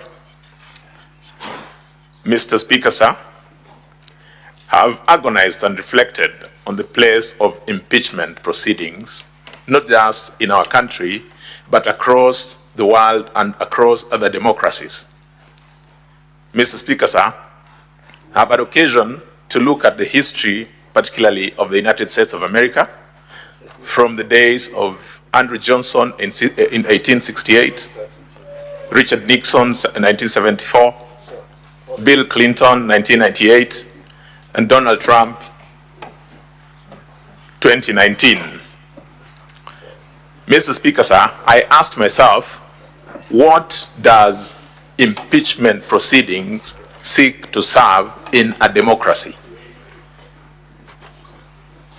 In my reflections, one of the clear conclusions is that it is a check and a balance through which the populace can then hold their leaders accountable.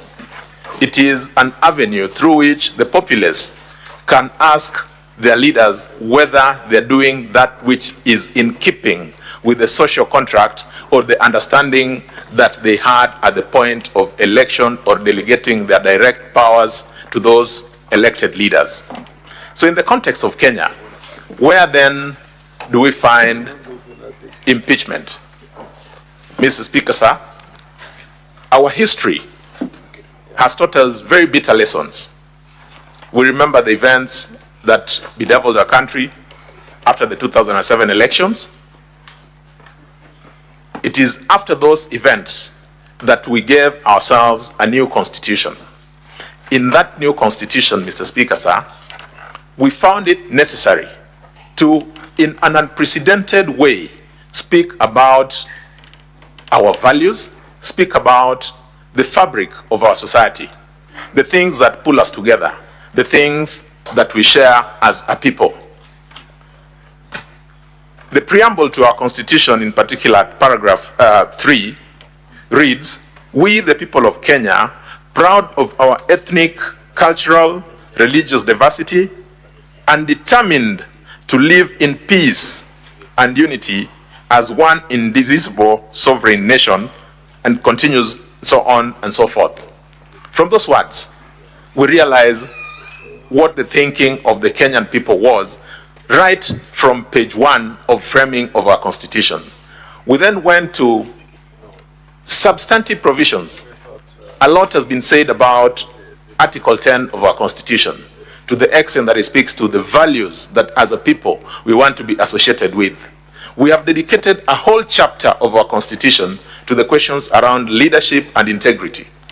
It then tells us how central the values that we hold are to each other as a nation.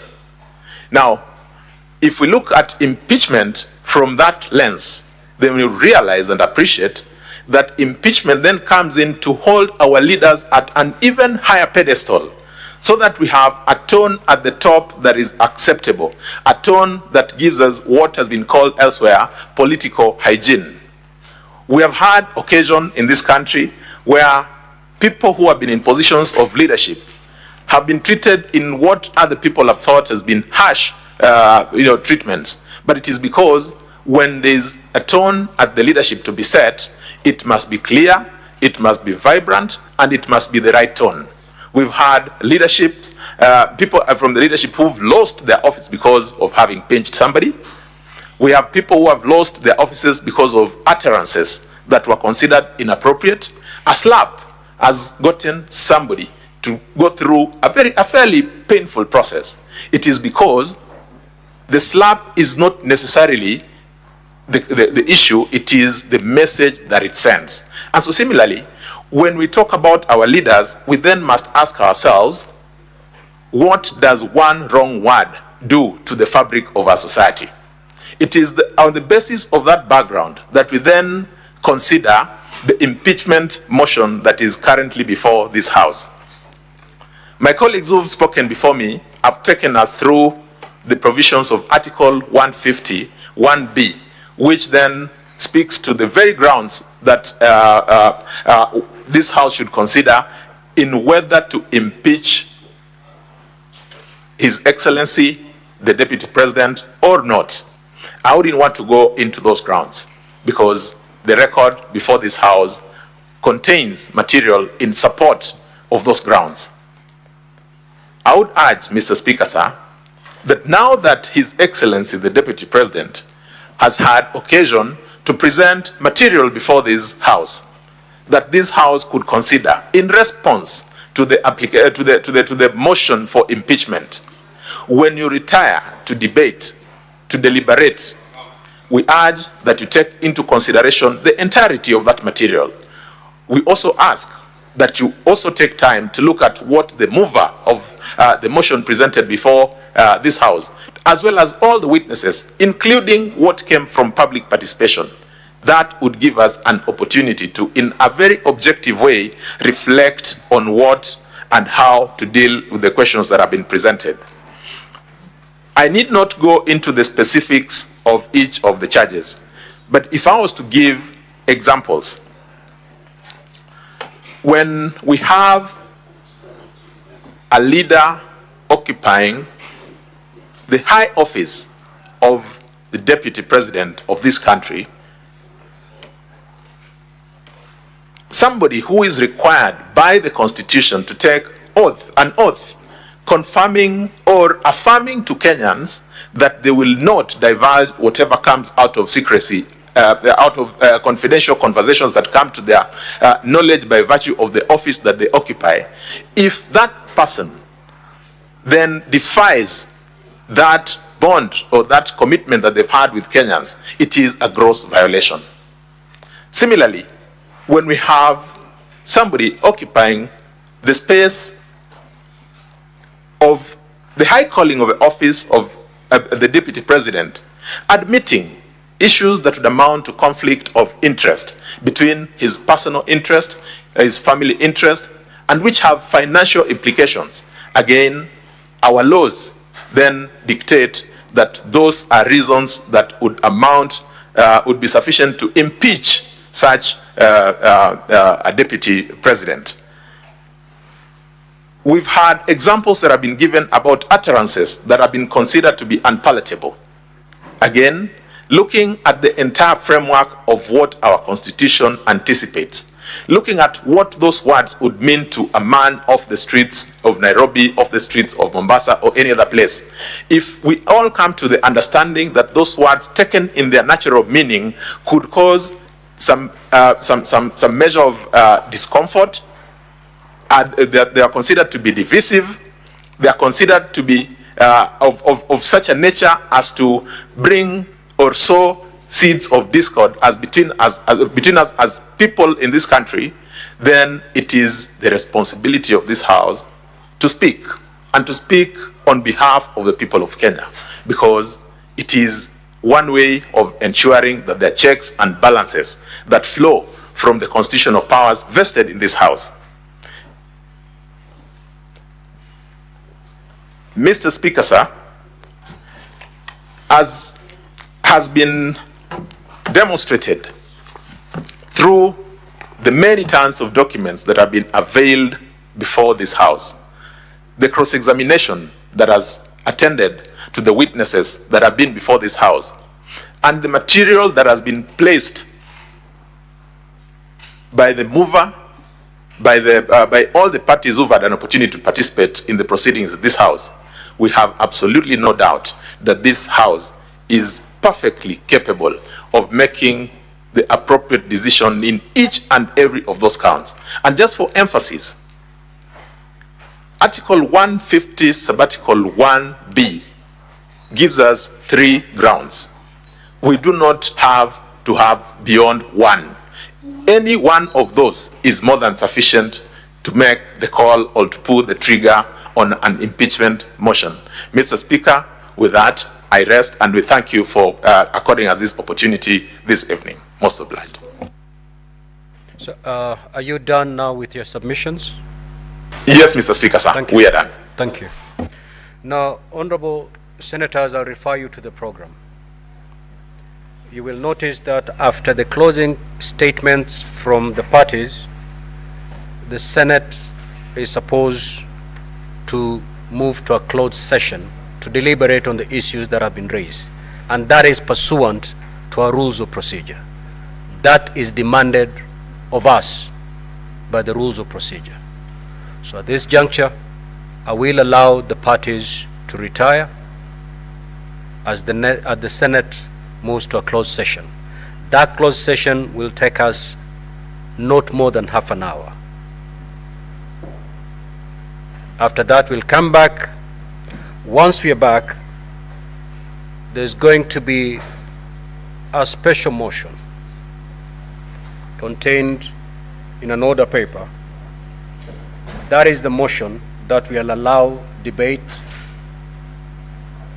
culminating into honorable senators getting the opportunity to cast their vote on each of those charges, of the 11 charges. So, Counsel for the National Assembly, you may now retire. Once we resume open session, of course, you resume your seats. Thank you very much, Mr. Speaker, sir. The media